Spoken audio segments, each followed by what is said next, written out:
दोस्तों नमस्कार, मैं हूं सुशील एक्वाकल्चर फार्म से। कैसे है मेरी एक्वाकल्चर फैमिली।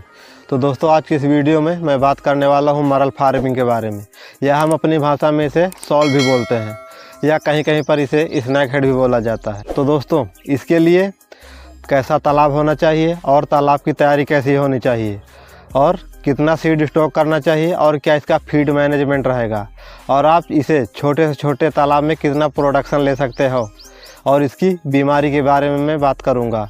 तो इन सभी टॉपिक में मैं बात करने वाला हूं, तो वीडियो को बिल्कुल भी स्किप मत करिएगा, वीडियो पूरा देखिए।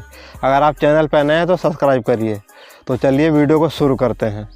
तो दोस्तों इस मछली पालन के लिए आपको तालाब की गहराई कम से कम जो है कि 4 से 4.5 फीट ही रखनी है, इससे ज़्यादा नहीं। और अगर आपका तालाब 4.5 फीट है तो उसकी हाइट जो है कि आपको भी कम से कम 4 फीट 5 फीट रखनी पड़ेगी, क्योंकि ये मछली जो है कि जंप करने में बहुत माहिर होती है। अगर आपके तालाब में पानी है, अगर आपके तालाब के बाहर भी पानी है, तो ये मछली जो है कि जंप करके आपके तालाब से बाहर निकल जाएगी, किसी भी समय निकल जाएगी, आपको पता भी नहीं चलेगा। इसलिए जब भी आप तालाब बनवाएं तो अपने तालाब की हाइट कम से कम 5 फीट जरूर रखना। अब बात करते हैं तालाब की तैयारी की। दोस्तों इस मछली पालन के लिए तालाब की तैयारी कुछ अलग है। अगर आपका तालाब नया है तो आप उसमें पानी भरकर उसमें सीड स्टॉक कर सकते हैं, कोई दिक्कत नहीं। अगर आपका तालाब पुराना है तो आपको अपने तालाब को सुखा देना है। सुखाने के बाद जो है कि उसमें फर्मेंटेट कर देना है, जिसका मैंने अपनी हर वीडियो में बताया है तालाब में सीड स्टॉकिंग करने से पहले। उसके बाद जो है कि आपको छोड़ देना है 10 से 15 दिन के लिए।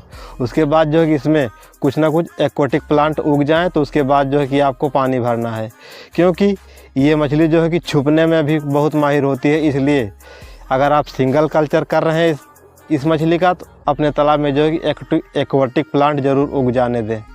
तो अब बात करते हैं कितना सीड स्टॉक करना चाहिए।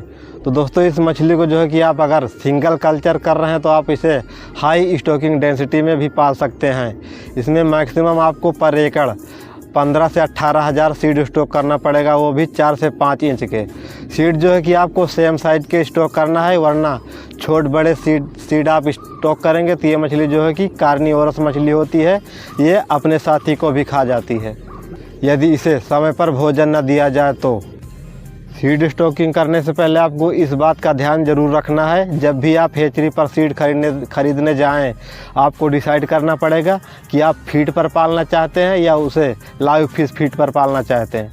अगर आप उसे कमर्शियल फीड पर पालना चाहते हैं तो आपको हेचरी पर जाकर हेचरी वाले से पूछना पड़ेगा कि आपको फीड कन्वर्टेड ही मुरेल लेना पड़ेगा।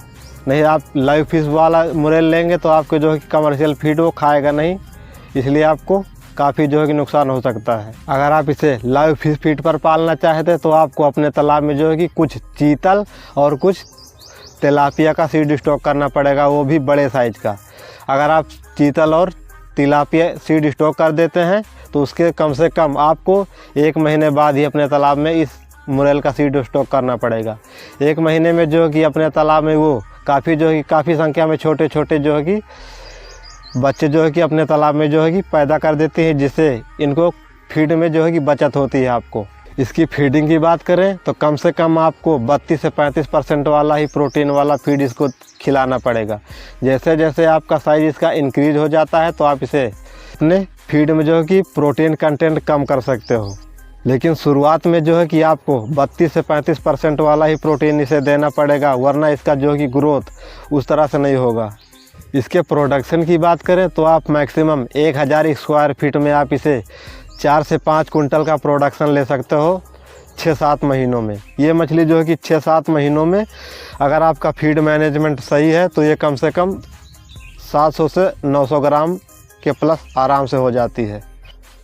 दोस्तों इस मछली के कल्चर की बात करें तो आपको जो है कि मार्च अप्रैल में इसका सीड स्टॉक कर देना है। आपको जो है कि दिसंबर जनवरी में इसकी हार्वेस्टिंग कर देनी है।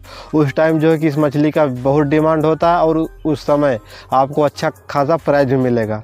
अगर आप लेट कर देंगे जो है कि दिसंबर जनवरी तक अच्छा खासा प्राइस मिलेगा, उसके बाद जो है कि आप अप्रैल मई में इसका हार्वेस्टिंग करें तो उतना रेट आपको नहीं मिलेगा जितना जो है कि जनवरी और दिसंबर में मिलता है। इसलिए ध्यान रहे जब भी आप इस मछली का कल्चर शुरू करें तो आपको मार्च और अप्रैल में सीड स्टॉक करना है और नेक्स्ट दिसंबर जनवरी में इसकी हार्वेस्टिंग कर लेनी है। दोस्तों इसकी बीमारी के बारे में बात करें तो इसमें जो कि ज़्यादातर लाल रोग या जिसे फंगल इन्फेक्शन बोलते हैं, इस मछली में काफ़ी ज़्यादा लगता है, क्योंकि ये मछली जो है कि हाई स्टॉकिंग डेंसिटी में पाली जाती है ना। इसलिए आपको समय समय पर अपने तालाब में चूने का छिड़काव करते रहना चाहिए, पोटेशियम परमैंगनेट का भी छिड़काव करते रहना चाहिए। या इससे सही नहीं हो रहा है तो आपको हमेशा सीफेक्स वगैरह यूज करते रहना चाहिए अपने तालाब में, जिससे जो है कि मछली को फंगल इन्फेक्शन ना लगे। तो दोस्तों ये थी कुछ मरल फिश फार्मिंग के बारे में जानकारी, जितना जो मुझे पता है मैंने आपको बताया। अगर जानकारी अच्छी लगे तो वीडियो को एक लाइक और सब्सक्राइब करना ना भूलें। तो बने रहे सुशील एक्वाकल्चर के यूट्यूब चैनल पर, जानते रहे फिश से रिलेटेड छोटी से छोटी बातें। धन्यवाद।